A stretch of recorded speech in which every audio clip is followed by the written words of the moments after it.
Saturday Night Live hasn't been running for my entire life, but sometimes it feels that way.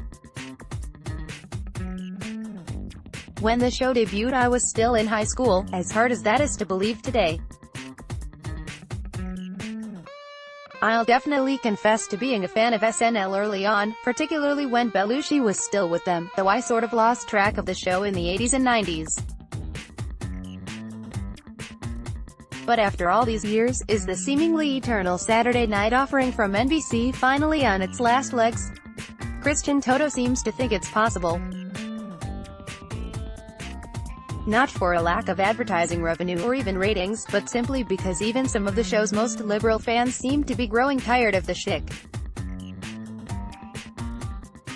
It's all gotten too predictable. As Toto points out, while everyone knew that producer Lorne Michaels was a liberal at heart, there used to be an unpredictable edginess to the writing. You couldn't be sure who they would go after on any given week, and they would frequently surprise us.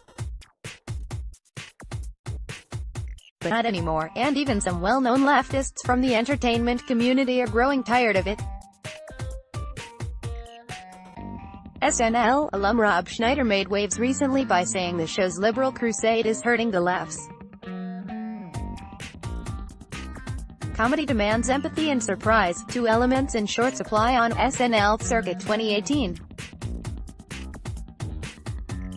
The fun of Saturday Night Live was always you never knew which way they leaned politically, he told the Daily News. You kind of assumed they would lean more left and liberal, but now the cat's out of the bag, they are completely against Trump, which I think makes it less interesting because you know the direction the piece is going.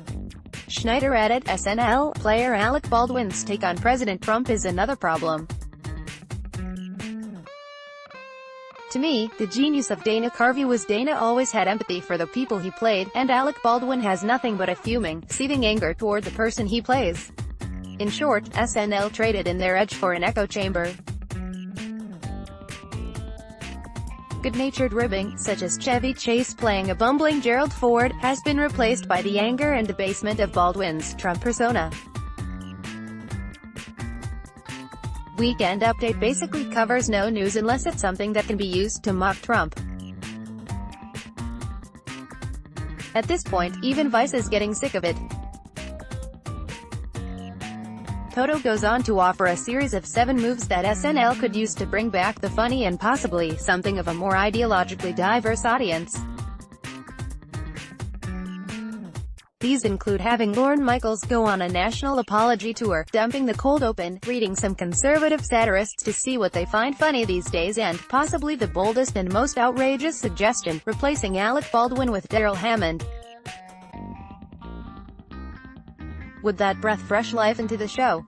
Maybe.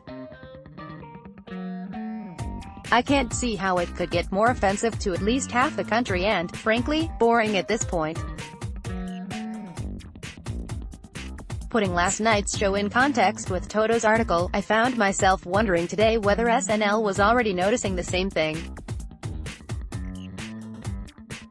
I'll let you be the judge, but check out the video of the strange Mother's Day skit they put on where the mothers of some of the cast members complain about all the Trump bashing in politics. It was clearly scripted, but why include that theme?